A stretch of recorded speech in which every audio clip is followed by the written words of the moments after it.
सो माधवेंद्र, पहला स्टेप होता है टू डिसाइड ऑप्शनल, राइट? तो वो आपने कैसे डिसाइड किया? I like maths and I will take maths. तो how did you manage prelims preparation? आपने वो क्या कैसे क्रैक किया प्रीलिम्स? मैं ना अपने फोर्थ अटेम्प्ट तक मेजर करता था सही में मैं कितना जा रहा हूँ. सो फोर्थ अटेम्प्ट तक I maximum went to 10 hours. Time division कैसे होता था?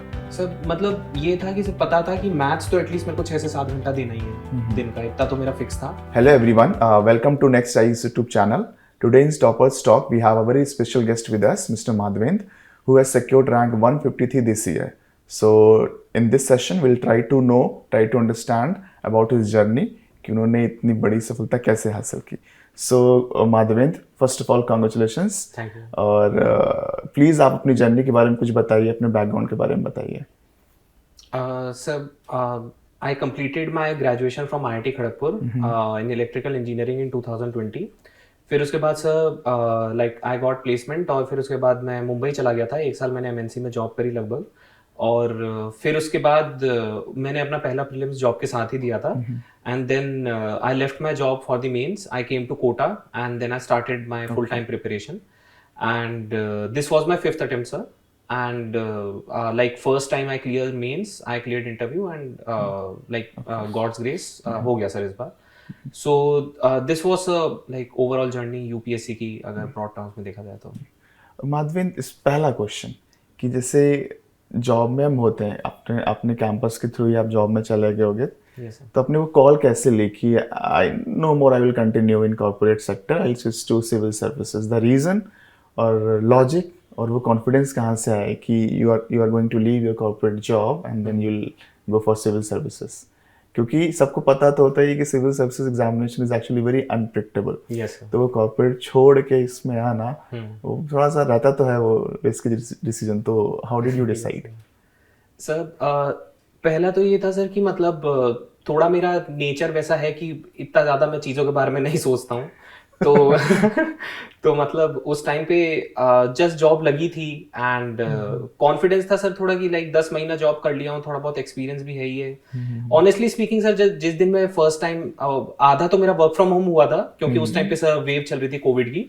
उसके बाद जब मैं पहली बार लोकेशन पे गया तो लोकेशन पे जाके जब मैं पहली बार शॉप फ्लोर पे गया तो उसी दिन सर मैं निकल के तुरंत मैंने अपने दोस्त को फोन करा था, मुंबई में रहता है. मैंने उससे कहा यार ये तो नहीं हो पाएगा मेरे से.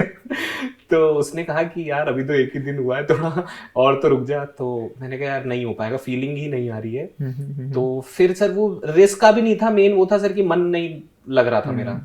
तो फिर मैंने सोचा कि जब मैं यूपीएससी का मन भी बना चुका था जस्ट 4-5 महीने पहले से ही, मैंने बुक्स वगैरह भी मंगवा ली थी और मैं थोड़ा थोड़ा जॉब के साथ भी तैयारी कर ही रहा था. तो फिर मैंने सोचा सर अब छोड़ ही देना चाहिए. इतना ज्यादा मैंने फिर सोचा नहीं और मैंने रेजिग्नेशन डाल दिया था. फिर वो नोटिस पीरियड ही चल रहा था सर, तो उसी के टाइम पे प्रीलिम्स भी हो गया and then I cleared prelims also. But जो दूसरों को मैं ये बोलना चाहूंगा कि मेरे जैसा मत करना. मतलब ये है ना, पर्सनली बहुत डिपेंड करता है. क्योंकि अगर किसी का इकोनॉमिक कंडीशन या फिर फाइनेंशियल बैकग्राउंड अच्छा नहीं है तो ये रिस्क ऐसे नहीं लेना चाहिए. आपको ना सोच के लेना चाहिए. और एक प्लान बी सर, क्योंकि मेरे इतने अटेम्प्ट्स हो गए तो मेरे को लगता है बहुत नेसेसरी है, बहुत ज्यादा. क्योंकि अच्छी बात है अगर आपका निकल जाता है जल्दी, बट सर ये एग्जाम ही ऐसा है कि आप कहीं ना कहीं किसी न किसी स्टेज पे एक फैक्टर ऐसा होता है जो कि आपके कंट्रोल में नहीं होता. बिल्कुल बिल्कुल. तो अगर वो फैक्टर अगर आपके सिलेक्शन को इम्पैक्ट कर दिया एक नेगेटिव वे में, सो आपके पास है ना आपका खुद का प्रिपेयर्ड एक ऑल्टरनेटिव होना चाहिए. तो ऑल्टरनेटिव का एक होने से बस सर एक कॉन्फिडेंस आ जाता है कि एटलीस्ट अगर ये नहीं हुआ ना तो वहां हो जाएगा. वो कॉन्फिडेंस ही है ना एक सिक्योरिटी, सेंस ऑफ सिक्योरिटी देता है. पढ़ाई में भी मन लगता है. हाँ. ये थोड़ी मेरे को लगता है सर गलत नोशन है जो लोग सोचते हैं कि नहीं मैं तो फुल ऑन इसमें जाऊंगा. ये सर इनिशियली मेरे को भी लगता था जब मैं फर्स्ट सेकंड अटेम्प्ट में था. जैसे मैं अपने स्टूडेंट्स को बोलता हूँ कि आप 2 अटेम्प्ट तक तो आप you can go with this strategy कि अपना 100% दो, पूरा उसी में रहो. You don't need to look for any other thing. But after 2 attempts कोशिश करो कि you should join something and then you can, if you want, you can continue the preparation. ये सर क्योंकि अभी सर मतलब मार्केट इतना ज्यादा change हो गया है, डिसरप्टिव टेक्नोलॉजीज आ गई हैं कि लिटरली जो 4 साल पहले तक जॉब्स मिलना आसान थी वो एआई के एडवेंट जॉब ही खत्म हो गया, खत्म हो गया सर. तो आपको लिटरली बहुत बड़े लेवल पे अपस्किलिंग करनी पड़ेगी अब, और फिर ही उसके बाद आप जॉब मार्केट में एंटर कर पाओगे. So I was literally afraid result आने से पहले कि लाइक अब मेरे को क्या करना होगा इसके बाद, क्योंकि मैंने फॉर्म भी नहीं भरा था 2026 का. सो ये सर मैं यही कहूंगा कि थोड़ा है ना समझदारी से डिसीजन लीजिए, एक अपने लिए अटेम्प्ट फिक्स कर लीजिए कि मैं इतने ही अटेम्प्ट दूंगा, और अपना 100% दीजिए। वो 100% वाली फीलिंग है ना, बहुत कम लोग एक्सपीरियंस कर पाते हैं, बट वो एक्सपीरियंस कीजिए। 100% वाली अगर हो गई है, सो अब है ना बस लक वाला फैक्टर है, वो लक के बेसिस पे आप अपने अटेम्प्ट मत बढ़ाइए, एक कोई साइड में पकड़िए एंड उसके साथ अगर आप करना चाहते हैं तो करिए। सो माधवेंद्र, पहला स्टेप होता है टू डिसाइड ऑप्शनल, राइट? तो वो आपने कैसे डिसाइड किया? वो भी तब when your, I think your graduation is in electrical engineering, और इलेक्ट्रिकल इंजीनियरिंग भी एक ऑप्शनल है। तो एक तो रीजन मुझे खुद समझ में आता है, जैसे मैं खुद भी इलेक्ट्रिकल इंजीनियरिंग बैकग्राउंड से आता हूँ, तो जब मेरा ही ऑप्शनल चूज करने की बात थी तो यूपीएससी मैंने देखा कि इलेक्ट्रिकल ऑप्शनल तो है बट इलेक्ट्रॉनिक्स नहीं है।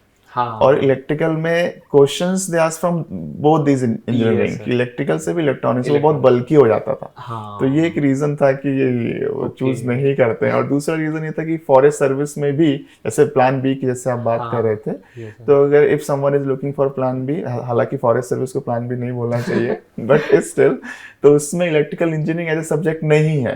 ओके, हाँ, तो ये केमिकल reason है, भी था। हाँ सिविल भी है, मैकेनिकल है, कंप्यूटर साइंस नहीं है, और इलेक्ट्रिकल भी नहीं है। ओके, ठीक है, हाँ। तो बट फिर भी मैं आपसे पूछना चाहूंगा कि आपने कैसे डिसाइड किया कि you didn't go for electrical, you decided for maths? Sir आपने तो बहुत अच्छा एनालिसिस किया था लाइक इलेक्ट्रिकल ना लेने के लिए। तो मेरा तो ऐसा कुछ भी नहीं था सर। पर्सनली मैंने सर पढ़ाई नहीं की थी कॉलेज में, और इतनी ज़्यादा लाइक इलेक्ट्रिकल में नहीं की थी। इलेक्ट्रिकल मुझे पसंद बहुत थी क्योंकि इलेक्ट्रिकल में मैथमेटिक्स वाला कंपोनेंट बहुत ज़्यादा है और मुझे पसंद थी मैथ्स। बट सर वहाँ पे पढ़ाई नहीं की, और लग रहा था सर कि ये हिपोक्रेसी सी हो जाएगी थोड़ी, कि अगर मैं अभी इलेक्ट्रिकल ले लूंगा और डाइजेस्ट नहीं हो पाएगा मेरे को। सो इसकी वजह से सर इलेक्ट्रिकल मैंने नहीं लिया। और दूसरी बात, मेरे को लगा सर कि जब मैथ्स है एज एन ऑप्शनल और मेरे को मैथ्स ही पसंद है, सो मेरे को I should go with maths. But मेरे को ये नहीं पता था कि मैथ्स इतना ज्यादा लेंदी ऑप्शनल है, मैंने ये सब भी नहीं देखा था। बस आई जस्ट जंप्ड कि yes I like maths and I will take maths. ऐसे इलेक्ट्रिकल भी ऐसे लैपलास ट्रांसफॉर्म पढ़ते हैं, हाँ, वो अपने मैथ्स वो में, तो कॉमन हो गया। इलेक्ट्रोमैग्नेटिक फील्ड थ्योरी में गॉस डाइवर्जेंस थ्योरम और वो हाँ, पढ़ते हैं, वो इसमें आ वो जाता इसमें आ है। गया, yes, डिफरेंशियल इक्वेशन वाला जो फर्स्ट ईयर में आता है वो आ जाता है। इनफैक्ट सर ये वेक्टर वगैरह वाले इसमें पूरा जो काफी एमएफटी में ही हो जाता है वो। हाँ, उसमें ही हो जाता है, एंड फूरियर ट्रांसफॉर्म वगैरह हाँ, पूरा वो हो यूज जाता होता है। और अगर फर्स्ट ईयर में थोड़ा ठीक से पढ़े हो एज्यूमिंग तो फिर कुछ, या बाद में इलेक्टिव अगर ढंग से लो तो Yes, तो हो जाता है। यस वैसा हो जाता है। ठीक है। और क्या रीजंस थे? स्कोर वगैरह आपने कुछ एनालाइज किया था कि इसमें नंबर तो आ जाते हैं, ले आएंगे, या बस था कि यू जस्ट एंजॉय मैथ्स तो उसकी वजह से? नहीं सर, मैं ये भी एक रीजन था sir. Honestly I enjoy maths and I saw scores of Kanishk Kataria sir. So that year the highest score I think went to 375 I think in 2018। Yes, हाँ। सो डेफिनेटली सर दी मतलब इतना ज्यादा हाई स्कोर तो मतलब देख के लग रहा था सर कि अगर मैं जीएस में अगर छोड़ भी दूं तो भी मेरा हो जाएगा।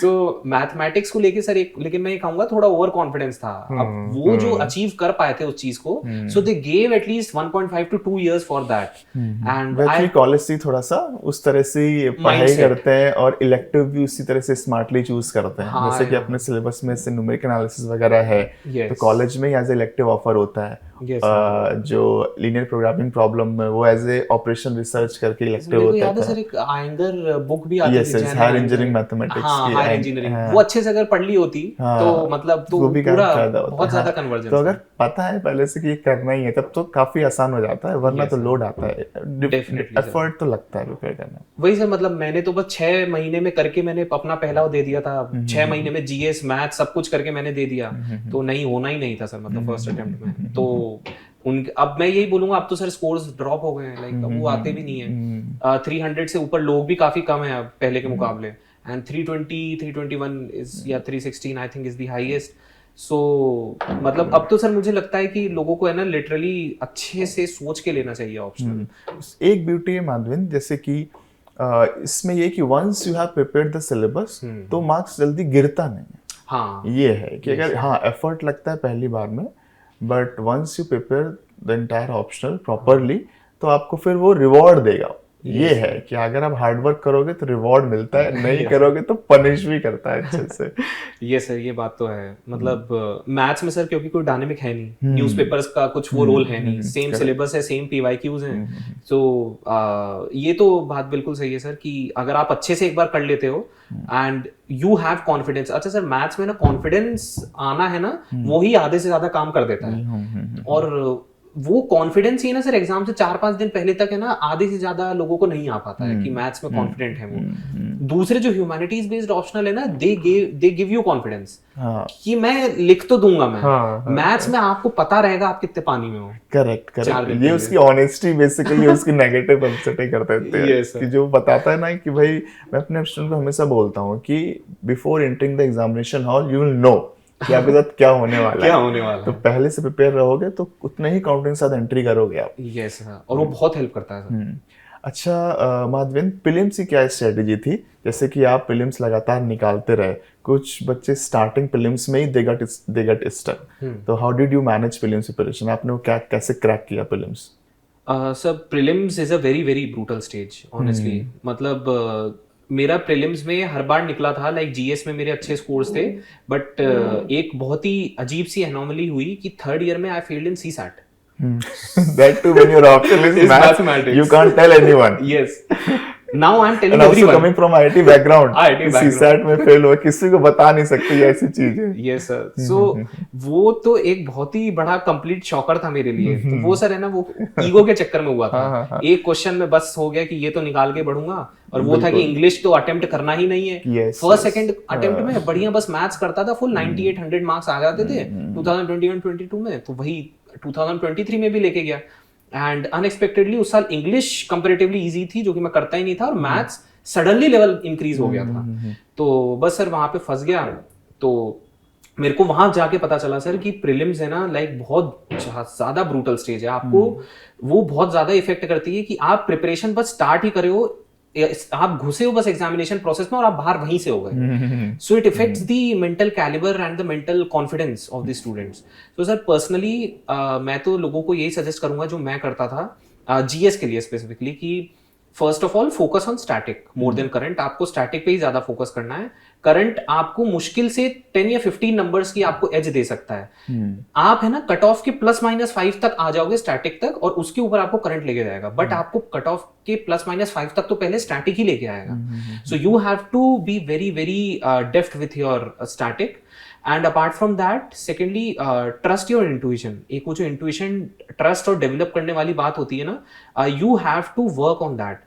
कभी भी किसी का प्रीलिम्स है ना कंप्लीट नॉलेज से नहीं निकला है। आप नॉलेज से नहीं निकाल सकते हो। You have to be very sharp in your intuition, और वो थोड़ा प्रैक्टिस आता है। मैंने अपना एक वे डेवलप कर रखा था। तो थोड़ा मैथ्स ऑप्शनल था, तो मेरे को पता था वो थोड़ा कि अगर सैंपल स्पेस बढ़ता है ना, तो चीजों की है ना वो आप फिक्स कर सकते हो प्रोबेबिलिटी कि मैं ये तो स्कोर कर दूंगा। तो मैं ऐसे 3 कैटेगरीज बनाता था क्वेश्चंस की। ये सम क्वेश्चंस जहां पे मैं 100% से कम हल्का सा श्योर हूँ, मतलब 100% ही श्योर हूँ, बट एकदम मेरे को वो नहीं हूँ 100%। एक कैटेगरी जिसमें 50-50% श्योर हूँ, और एक जिसमें मैं कंप्लीट तुक्का लगाने वाला हूँ। Then I use to mark questions in any one of these category जहां पे मैं अटक रहा हूँ। एंड फिर मैं क्या करता था, एक फुल लेंथ टेस्ट में मैं एक कैटेगरी वाले सारे क्वेश्चंस को अटेम्प्ट करता था, और वहां से मैं देखता था मेरी एक्यूरेसी इंक्रीज हो रही है, डिक्रीज हो रही है। और मैंने इसको बहुत सारे टेस्ट में बार बार इस चीज को किया। तो मेरे को ये रियलाइज हुआ तीनों कैटेगरीज के साथ करने के बाद कि जब भी मैं ना लाइक 90% श्योर वाले क्वेश्चंस करता था, तो मेरे ज्यादातर सही होते थे, मेरी एक्यूरेसी भी इंप्रूव होती थी। और जब भी मैं 50-50% वाले क्वेश्चंस को अटेम्प्ट करता था, मेरी एक्यूरेसी डिक्रीज करते थे वो। सो असली एग्जाम में भी मैंने ये रखा था कि अगर मैं किसी क्वेश्चन में 50-50 श्योर हूं, सो उसको मैं बहुत आखिरी में ही अटेम्प्ट करूंगा, और अगर करना भी हुआ तो। और मैं 90% श्योर वाले क्वेश्चंस को मैं करता था अच्छे से अटेम्प्ट, और तुक्के वाले भी मेरे सही हो जाते थे सर। मतलब वो मैंने रियलाइज किया। सो आखिरी में अगर रिस्क लेना होता था तो मैं तुक्के वालों पे ज्यादा लेता था बजाय 50-50 के। तो ये मेरे साथ होता था, हर किसी का अलग होगा ये। करेक्ट। हाँ, ये स्टडी आपने खुद बनाई है? ये मैंने खुद बनाया after attempting lot of papers ये सब करके। सो ये था सर। और intuition and focus more on static and solve PYQs. PYQs आपको है ना साल वाइज रटे होने चाहिए कि 2016 में, अच्छा ये वाला 2016 में आया था, आपकी इस लेवल की पीवाईक्यू प्रिपरेशन होनी चाहिए। सो अगर ये है तो आपका प्रीलिम्स नहीं रुकेगा, एटलीस्ट जीएस तो कभी नहीं रुकेगा। अच्छा Madhavendra, you cleared this exam in 5th attempt, right? आपको क्या समझ में आया कि after doing this you are into the list? मतलब पहले अटेम्प्ट में क्या ऐसी कमी क्या क्या रह गई थी कि जिसको अगर आपको पहले ही पता लग जाता, you could have clear this exam in first attempt और सेकंड अटेम्प्ट। कई बार होता है ना कि यार ये गलतियां थी केवल इतनी, जिससे मैं कई बार अपने स्टूडेंट्स को बोलता हूँ कि ऐसा नहीं कि हमारे अंदर 10 कमियां हैं because of which we are not able to get success. One mistake और one weakness is enough to pull us down, right? तो आपको क्या ऐसा लगा कि यार ये चीज if I could have done earlier, मैं पहले ही निकल जाता?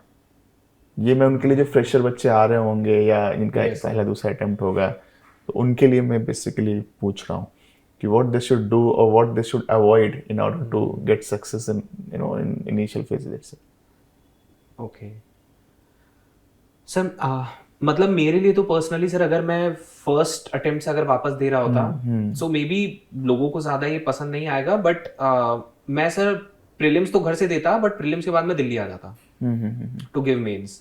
क्योंकि सर पर्सनली मेरे को बहुत बेनिफिट होता है थोड़ा कॉम्पिटिटिव एनवायरनमेंट से, हर किसी के लिए नहीं होगा, बट मैंने जब जेई की भी तैयारी की थी, so being in that environment ना, दैट पुशेस मी। तो यहाँ पे अभी तक सर मैं फोर्थ अटेम्प्ट तक है ना, मैं अपने घर पे तैयारी कर रहा था। I was in that zone की हर बार की हाँ मैंने इतनी तैयारी कर ली है, मैंने पिछली बार से तो इंक्रीज किया ही है, मैं अपना खुद के कंपटीशन हूँ, मैं दूसरों से क्या करना है। सो मैंने पिछली बार से अपना एफर्ट इंक्रीज करा है, तो मेरा इस बार हो ही जाएगा, और हर बार नहीं होता था। सो वो एफर्ट है ना, वो लिमिट मेरे को नहीं पता चल पा रही थी कि कहाँ तक वो एफर्ट को इंक्रीज करना है।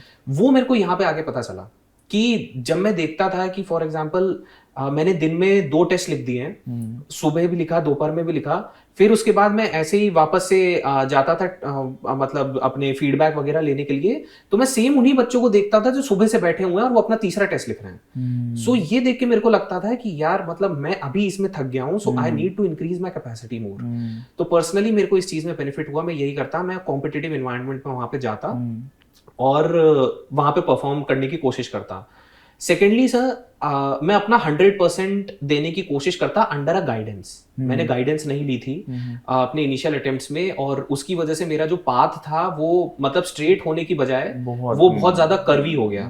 तो जब मैं उस डायरेक्शन में जाने लगा, तो वहां पे जाके जब मैं रुका तो मेरे को पता चला नहीं अब तो मेरे को इस डायरेक्शन में जाना चाहिए। ये सर है ना, ये बहुत टाइम खाता है, एंड ये टाइम जैसे जैसे जाएगा तो आपका कॉन्फिडेंस, आपकी वो एबिलिटी, वो सब धीरे धीरे जाएगी। Correct. So second would be sir कि एक अच्छी गाइडेंस में लेता, चाहे वो मेरे सीनियर हो या फिर कोई मेंटर हो जो इस एग्जाम के बारे में थोड़े अच्छे से जानता हो। मैं उससे पूछता कि मेरे को क्या करना है, क्या छोड़ना है, क्योंकि इस प्रिपरेशन में आपको क्या छोड़ना है वो भी उतना इंपॉर्टेंट है जानना कि आपको क्या करना है। एंड थर्डली सर गिविंग 100%, वो 100% वाली जो फीलिंग होती है वो तभी आती है जब आप 100% से थोड़ा ऊपर जाते हो। लाइक जब आप दे चुके हो 3 टेस्ट देने के बाद, अब जब आप कंप्लीटली ड्रेन आउट हो चुके हो, उसके बाद भी अगर आपके अंदर वो आ गया ना कि मैं 4th टेस्ट भी दे सकता हूँ, now you know you have given your 100%। तो ये फीलिंग अचीव है ना, बहुत शायद कम लोग कर पाते हैं, जो कर लेते हैं वो उनका भी हो भी जाता है। सो आई थिंक सर वो 100% वाली जो फीलिंग है ना, वो मेरे को पहली बार इस 5th अटेम्प्ट में मेरे को महसूस हुई थी। तो माधवेंद्र, एक बेसिक सा क्वेश्चन कि अगर ये 100% फीलिंग के लिए कभी कभी कितने घंटे तक पढ़ाई करनी पड़ी? अगर आपने आपको पूरा खींच दिया है तो कुछ लोग तो 2-4-5 घंटे में ही लगता है खत्म हो गए, बट मुझे मेरा खुद का एक्सपीरियंस भी है और कई बच्चों का भी कि अगर ऐसा है तो घंटों की कोई लिमिट नहीं होती। या नॉर्मली आपका क्या रहता है, एक रूटीन में कितने number of hours you put for study? Sir मैं ना अपने 4th अटेम्प्ट तक मेजर करता था सही में मैं कितना जा रहा हूँ। सो 4th अटेम्प्ट तक I maximum went to 10 hours, but इस अटेम्प्ट में क्या है सर, मैंने मेजर मैंने करना स्टार्ट किया। So I went to 12 hours, I went to 13 hours, और उसके बाद बीच में है ना मैंने आई स्टॉप्ड मेजरिंग। मैंने बंद कर दिया था मेजर करना कि कितना टाइम है, और मैं बहुत स्पेसिफिक रहता था उस चीज को लेके। मैं एक स्टॉप वॉच लेके बैठता था, और अगर बीच में अगर हल्का सा मेरा माइंड भी इधर उधर जाता था, मैं स्टॉप वॉच को रोक देता था। तो वैसे करके फुल फोकस के साथ मैं अपना 12-13 आवर्स करने की कोशिश करता था, और उसके बाद मैं रोक देता था क्लॉक। मैंने आखिरी में मेन से जस्ट पहले मैंने रोक ही दी थी। अब भाई जितना हो सकता है पूरे दिन यही काम करना है, मेरी फुल टाइम जॉब ही जब यही है, तो मैं इसमें मेजर क्यों कर रहा हूँ? I have to give. जब मेरे को लग जाता था ना कि अब अंदर से अब नहीं हो पा रहा है, उसके बाद थोड़ी और कोशिश करता था, फिर रुक जाता था। बाद में कोई ऐसा सेट नंबर ऑफ टेस्ट आपने मेंस के लिए लिखे थे क्या? क्योंकि उसमें इम्प्रूव करना डिफिकल्ट होता है। प्रीलिम्स में तो चलो you have 4 options, you have to choose one, right? नहीं भी आता है तो भी कुछ रिकॉल कर लिया, कनेक्शन बना लिया, है ना? बट मेंस निकालना इज एक्चुअली रियली टफ, क्योंकि उसमें क्या हार्ड वर्क है, कोई उसमें सब्स्टिट्यूट है ही नहीं, लक भी नहीं है बहुत हद तक। हालांकि वैसे तो है इंटरव्यू वगैरह में, बट मेंस में तो प्रैक्टिस करना ही है। You have to write test, you have to make short notes, बहुत कुछ करना होता है। तो आपने कैसे किया? कितने टेस्ट लिखे कुछ इस तरह से, या शॉर्ट नोट्स बनाए, क्या किया लास्ट में? सर मेरे को लाइक ये इस अटेम्प्ट में मेरे को रियलाइज हुआ कि मेंस में है ना, आप वही चीज एग्जाम में लिखोगे जो आप है ना कम से कम 10 बार पहले लिख चुके हो। आप अगर ये चीज को अगर रियलाइज हो जाएगा ना, तो ये आपका बहुत काम आसान कर देगा। क्योंकि सर आज मार्केट में डिस्ट्रैक्शन इतना ज्यादा है कि मतलब आप कहीं भी जाओगे, आपको हर एक टॉपिक पे, आपसे आरटीआई पढ़ने के लिए गए, आरटीआई के लिए आपको 10 चीजें मिल जाएंगी बाजार में, और आप है ना मतलब हर जगह डिस्ट्रैक्ट ही होते रहोगे कि एक डेटा मैंने वहां से पढ़ा, एक डेटा वहां। असली एग्जाम में जब प्रेशर में लिखने को आता है, एक डेटा याद नहीं आता है। सो मेरे को ये समझ में आया कि I have to be very concise. So 6 से 7 लाइन का बस एक जो बेसिक कंटेंट होता था, आधे पेज का कंटेंट, 1 पेज का मैक्सिमम कंटेंट, वो मैंने टॉपिक्स के लिए तैयार करके रख लिया था। और उसको कम से कम मैंने 3 से 4 बार मैं उसको लिख चुका था। मैंने इस बार टेस्ट इतने दिए थे, लाइक आई रिमेंबर मैंने जीएस की अप्रोक्सीमेटली आई थिंक 30 से 31 मैंने जीएस के टेस्ट लिखे हैं यस मेंस में। सो जैसे जो भी क्वेश्चंस थे ना, जैसे इंटरनल सिक्योरिटी का, नॉर्थ ईस्ट इंसर्जेंसी का अगर क्वेश्चन है, तो वो क्वेश्चन एग्जाम से पहले मैं कम से कम 4 बार लिख चुका हूँ। लाइक किसी न किसी टेस्ट में वो रिपीट होता ही था। तो वहां पे मेरे को एग्जाम में दिमाग नहीं लगाना पड़ा, वो मसल मेमोरी थी। मेरा यही इंट्रोडक्शन होगा, मैं ये डायग्राम बनाऊंगा, इस डायग्राम के बाजू में ये फिगर लिखूंगा, इतने किलोमीटर्स, ये वो सब फिक्स था मेरा पैटर्न वहां पे। और ये चीज है ना हर क्वेश्चन के लिए करनी चाहिए। In fact I remember, I want to say this thing also, कि अनुभव मेंस में मेरे को याद है कि जीएस2 में 2 क्वेश्चंस थे पॉलिटी में, स्टार्टिंग के 10 मार्कर्स में ही, जो एज इट इज रिपीट हुए जीएस2 में। लाइक एक क्वेश्चन मेरे को याद है, करप्ट प्रैक्टिसेस इन आरपीए 1951 को लेकर, शायद पहला ही क्वेश्चन था असली यूपीएससी में। और एक क्वेश्चन था judicial pardon difference between USA and India. So ये दोनों क्वेश्चन एग्जैक्टली वहां पे आए थे, मैंने वहां पे दिए थे। और उस इनका आपका जो मटेरियल था अनुभव का, वो काफी ज्यादा अच्छा था, उसको याद किया था। वहां पे जब क्वेश्चन देखा तो आंखें एकदम चमक गई थी मेरी कि यार ये मैंने लिख रखा है, वही मसल मेमोरी में फिट था और वो मैंने लिख दिया। तो so first of all short notes her topic के लिए होने चाहिए। हर चीज को कम से कम 4 से 5 बार लिखा होना चाहिए, और आप जितना लिखोगे उतना कम है। So these would be the 3 points for mains. Between prelims and mains क्या हो पाता है? कुछ नई चीज पढ़ने के लिए टाइम मिलता भी है? और टाइम कैसे divide, how do you divide time between GS and optional? This is between prelims and mains, क्योंकि you hardly get I think 2.5 months for this. Yes sir, अभी तो हो गया है ना? तो कितना टाइम डिवाइड करते थे? क्योंकि मैथ्स ऑप्शनल है, प्रैक्टिस रिवाइज भी करना है, टेस्ट भी लिखना है, तो टाइम डिवीजन कैसे होता था? सर मतलब ये था कि सिर्फ पता था कि मैथ्स तो एटलीस्ट मेरे को 6 से 7 घंटा देना ही है दिन का, इतना तो मेरा फिक्स था। अब जितना और टाइम बचता था, से 6 आवर्स या 5-6 आवर्स जितने बचते थे, सो उसके अंदर मेरे को चीजें फिगर आउट करनी होती थी, जीएस, करंट अफेयर, सब कुछ। तो मेरे को इतना तो पता था कि मैं जीएस है ना मे बी मतलब उतना ज्यादा शायद नहीं कर पाऊंगा जितने जो लोग सोशियोलॉजी या फिर एंथ्रोपोलॉजी ऑप्शनल के साथ कर पाएंगे, but I gave my best in GS also. So नई चीज को लेके तो मैं ये कहूंगा सर कि अगर आपका ऑप्शनल टेक्निकल ऑप्शनल है थोड़ा, तो आप नहीं कर सकते हैं नई चीज। आपको वही करना है जो आप पहले कर चुके हैं। अगर मैक्सिमम कुछ नई चीज करनी भी है तो जो नोन टॉपिक्स हैं या फिर ऐसी चीजों को कंप्लीट करिए जो आपकी ऑलरेडी कंप्लीट नहीं है एंड जो कि बहुत इंपॉर्टेंट है। से सिटीजन चार्टर हो गया या फिर कोई भी एक्ट हो गया जो कि इस साल न्यूज में है। सो यही नई चीजें जो आप कर सकते हो मैक्सिमम। आप कोई नया मटेरियल उठा के अगर आप सोचो कि अब मैं इसको शुरुआत से कर लूंगा, या मैं कोई नया डेटा सेट उठा के इसको पूरा रट लूंगा और मेरे काम आ जाएगा, तो ये नहीं हो सकता है। वो तभी काम आएगा एटलीस्ट आप उसे 4 बार लिख चुके हो। तो नई चीज तो सर मैं अब बोलूंगा, अभी तो अब जब 2.5 मंथ्स हो चुके हैं अब तैयारी के लिए, तो बहुत मुश्किल है निकालना। टेक्निकल ऑप्शनल के साथ और मुश्किल है। सो ऑप्शनल के लिए सर दूसरा ऑप्शनल्स का तो मेरे को नहीं पता। मैथ्स में you have to give 6 to 7 hours, and apart from that जितने भी आपके पास घंटे बचते हैं जीएस के लिए, उसमें कोशिश करिए एक टेस्ट के लिए टाइम तो जरूर निकालिए। हर 2 दिन में एटलीस्ट एक टेस्ट तो स्टार्टिंग में आपको लिखना ही लिखना है। और बाकी जो टाइम है उसको आपको थोड़ा ऐसे और एथिक्स को भी देना है, क्योंकि ऐसे एथिक्स और ऑप्शनल और अब जीएस2 ये थोड़े वो हैं जो कि आपके स्कोर को एकदम ऊपर लेके जा सकते हैं। सो मैं कहूंगा भी है कि प्रायोरिटी पे भी इनको रखिए, आपको हर सब्जेक्ट को है ना उतने इक्वली इंपॉर्टेंस से नहीं पढ़ना है। लाइक इतना इंश्योर करिए कि आप GS3 में 85 या 90 से नीचे नहीं जा रहे हैं, GS1 में से आप 90 या 95 से नीचे नहीं जा रहे हैं।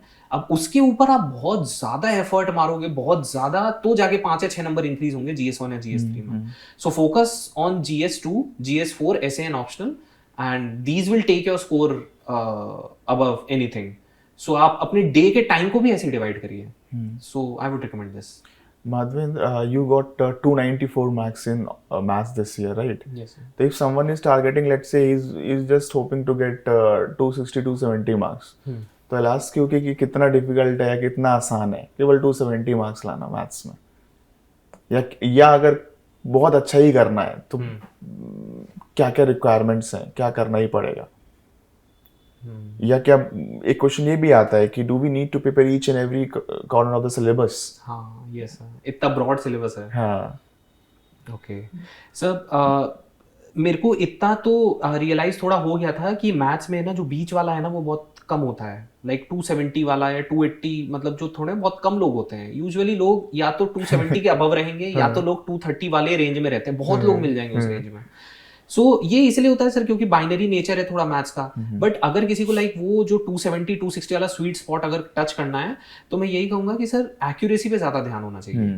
मतलब अगर आपका सिलेबस कंप्लीट भी नहीं हो पाया ना तो आप वहां पे जाके ना फर्स्ट ऑफ ऑल उन क्वेश्चंस को पहले अटेम्प्ट कीजिए जिसमें आप फुली कॉन्फिडेंट हैं। पेपर को पहले देखिए, फुली कॉन्फिडेंट वाले क्वेश्चंस को पहले सॉल्व कीजिए, और सेकेंडली रीचेक करने की आदत बार बार डालिए। मैंने 5th अटेम्प्ट में आदत डाली थी कि मैं जब क्वेश्चन करूंगा तो क्वेश्चन के बाद उसको चेक करूंगा, री अटेम्प्ट करूंगा, वो रीचेक करूंगा क्वेश्चन को। तो ये वाला मैंने बार बार इसको मॉक टेस्ट में मैंने करा भी था। सो आई रियलाइज्ड मेरे को कितना टाइम लगता है रीचेकिंग में, किन टाइप के चैप्टर्स में मेरे को ज्यादा टाइम लगता है, रियलाइज होने लगा था मेरे को। तो ये मैं कहूंगा अगर ये आप कर लेते हो, एक्यूरेसी पे ध्यान देते हो, and secondly you are doing those question जहां पे आप कॉन्फिडेंट हो पहले, तो आप 260 का स्कोर आप टच कर सकते हो। बट अगर आपको 260 270 से ऊपर जाना है, so now you need to increase the breadth of syllabus also. फिर आपको each and every corner of syllabus पे भी जाना पड़ेगा। आपको फ्लूइड डायनेमिक्स में मेथड ऑफ इमेजेस भी आपको पढ़नी पड़ेंगी, अलग अलग टाइप्स की पढ़नी पड़ेंगी, और न्यूमेरिकल एनालिसिस वगैरह और LPP ये तो एकदम बेसिक है ही, आपको पढ़ना ही है किसी भी कीमत पे। आपको मॉडर्न अलजेब्रा जिससे लोग डरते हैं, आपको वो भी कंप्लीट करना पड़ेगा। इनफैक्ट आपको रिंग्स भी कंप्लीट करनी पड़ेंगी अगर आपको लाइक अब अबव 290 अबव 300 का स्कोर चाहिए तो। सो एंड जो लोग 230 स्कोर करते हैं सर या 220, तो उनकी दो गलतियां हो सकती हैं, या तो उनका सिलेबस कंप्लीट नहीं है या तो एक्यूरेसी, और मोस्टली वो एक्यूरेसी की वजह से होता है, जो मेरे साथ होता था। तो this would be my opinion sir. Okay Madhavendra, so last question Madhavendra, for 2 types of candidate, एक फ्रेशर और एक repeater who have been into this preparation for let's say 3 4 5 years, तो दोनों के लिए क्या क्या सजेशन होगा? फ्रेशर के लिए what he should not do, और रिपीटर्स के लिए वो प्रेशर कैसे हैंडल करना है? क्योंकि आप नो डाउट आपने बहुत प्रेशर बियर किया होगा कि कॉर्पोरेट गए, जॉब छोड़ा प्रिपरेशन में और हो नहीं रहा है। ठीक है, luckily you got into this year, right? It took lot of effort, mentally भी बहुत टफ होना पड़ता है। जैसे मुझे लगता था ना कई बार कि भगवान क्या सब कुछ में परफेक्ट ही बनाओगे तभी रैंक दोगे क्या? कि पूरा मेंटली टफ बना दिया तभी रैंक लगी हमारी, है ना? तो अब क्या उनको दोगे, क्या एडवाइस करोगे जो रिपीटर्स हैं जिनको काफी टाइम हो गया है ना, या जो फ्रेशर है who are going to enter into this preparation? सबसे पहले रिपीटर्स को जिनको 3-4 साल हो गए हैं, ओके सर, सब प्रैक्टिकल एडवाइस। सर रिपीटर्स को तो सर मैं यही कहना चाहूंगा कि आप है ना, पर्सनली जो मैंने स्टार्टिंग में भी कहा था कि आपके पास एक ऑल्टरनेटिव तैयार होना चाहिए। लाइक कि आपको क्या करना है, एक प्लान भी आपके पास रेडी होना चाहिए।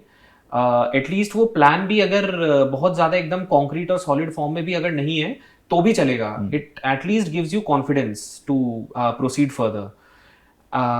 एंड सेकेंडली सर मैं ये बोलना चाहूंगा कि प्रिपरेशन में तो सर वो जान गए हैं उनको क्या करना है। 4th 5th अटेम्प्ट तक अगर वो आ चुके हैं, they know what to do, तो मैं उनको कुछ नया नहीं बताऊंगा। उसके अलावा मैं ये बता सकता हूँ कि लाइक फ्रेंड्स और फैमिली बहुत जरूरी होती है लाइक लाइफ में। तो फ्रेंड्स और फैमिली के साथ है ना अपना कनेक्शन को है ना ब्रेक मत कीजिए। मतलब मेरे पर्सनल कुछ रिचुअल्स होते थे, लाइक कि मैं अपनी मम्मी के साथ शाम को बैठता था, लाइक सनसेट देखता था, वो मेरे को पसंद था। रात को खाना खाने के बाद वॉक करने जाता था मम्मी के साथ। तो ये रिचुअल्स थे जो मेरी मेंटल स्टेबिलिटी को बरकरार रखे हुए थे। और इसके साथ में मेरे जो दोस्त थे उनका भी बहुत ज़्यादा सपोर्ट था कि मैं उनका कॉल नहीं उठा पाता था 4-5 मिस कॉल के बाद भी, बट मैं जब भी उनको फर्स्ट टाइम करता था मेरा कॉल उठाते थे। सो ये वाला जो सपोर्ट सिस्टम है ये आपके पास है ना थोड़ा सा होना चाहिए। अगर आपके पास दोस्त नहीं है तो please rely on your family. अगर फैमिली नहीं है तो आप जहां भी प्रिपेयर कर रहे हैं जिन लोगों के साथ, तो आपकी जो कम्युनिटी है आप उनके साथ टच में रहिए। Mental health is very very important during this journey. So repeat attempters के लिए तो सर मैं यही कहना चाहूंगा। एंड अपार्ट फ्रॉम दैट कि बिलीव इन योर सेल्फ, मतलब आखिरी तक अभी जस्ट मैं तो कहूंगा कि 10 दिन पहले तक मैं भी एक एस्पिरेंट ही था और मेरे को भी नहीं पता था कि मेरा होने वाला है। आई वॉज वेरी श्योर कि मेरा नहीं होगा। I prepared my CV to get in to the private sector and all, but luckily हो गया। तो मतलब चीजें हो जाती हैं, अपन को एक्सपेक्टेड नहीं होता है, लेकिन इस एग्जाम को निकालने के लिए बस एक ही अटेम्प्ट की जरूरत होती है। मतलब आप कितने ही अटेम्प्ट हो गए हो, it takes only 1 attempt to clear this examination and it can be your any attempt, हो सकता है यही वाला अटेम्प्ट हो। एंड फ्रेशर्स के लिए सर मैं ये बोलूंगा कि first of all don't be over confident. Yes, over confidence नहीं होना चाहिए कि आप अभी जस्ट कॉलेज से आए हो या फिर आपने चीजों को बस अभी ऊपर ऊपर से देखा और उनको देख के आप सोच रहे हो कि यार ये तो हो जाएगा आराम से। हो जाएगा, अच्छी बात है, बट थोड़ा सिंसियरिटी है ना और थोड़ा एक वो जरूरी होता है इस प्रिपरेशन में। तो ओवर कॉन्फिडेंस आपको है ना ऐसी जगहों पे ले जाएगा जहां आप जाना नहीं चाहते हो, जो मेरे साथ CSAT में होता, 3rd अटेम्प्ट में वो भी जाके। And secondly I would say कि give your 100% from the first attempt itself. Like आपके फर्स्ट अटेम्प्ट से वो फीलिंग है ना 100% वाली रीच हो जानी चाहिए। अगर वो हो जाता है देन वेल एंड गुड, आप फर्स्ट अटेम्प्ट में हो जाएंगे। बाई चांस अगर नहीं होता है तो कोई बात नहीं, वो एक फीलिंग है ना आपको प्रोपेल करेगी सेकेंड अटेम्प्ट भी देने के लिए, और you will definitely perform better in second attempt also. And third would be कि आप स्टार्टिंग से ना एक अपना वो तैयार रखिए कि आपको बेसिकली कौन सी चीजें हैं। एक हॉबीज वाला जो चीज होती है ना, जो आपको जो पढ़ाई से हल्का सा माइंड हटाती है, वो मेरे को लगता है बहुत जरूरी होती है। तो स्टार्टिंग में अगर आप चालू कर रहे हो so you get very deep into preparation. So ये सब इन चीजों का आपको लगता है जरूरी नहीं है, बट थोड़ी बहुत ही मेरे को लगता है जरूरी होती है। आपकी अगर कोई भी हॉबी है, मेरे लिए मूवी देखना था, तो अगर कुछ भी आपकी इस तरह की है तो उसको फॉलो बीच बीच में करते रहिए, तो आपका माइंड भी फ्रेश रखेंगी एंड आप पढ़ाई भी ज्यादा अच्छे से कर पाएंगे। सर माधवेंद्र, मूवीज की फ्रीक्वेंसी क्या थी? सर मेरी तो बहुत ज्यादा थी। लाइक मेरे को मतलब हर 2 दिन में मैं एक मूवी तो कंप्लीट कर लेता था नहीं, तो मेरा मूवीज का वो बहुत ज्यादा बढ़ गया। लाइक ये 5 साल की प्रिपरेशन में कुछ ज्यादा ही देख ली मैंने। Okay, Madhvendra. Madhvendra, it was really nice talking to you. And thank you for coming. And we wish Madhvendra a very bright future and a lot of good moments in future. Thank you, Madhvendra. Thank you very much, sir.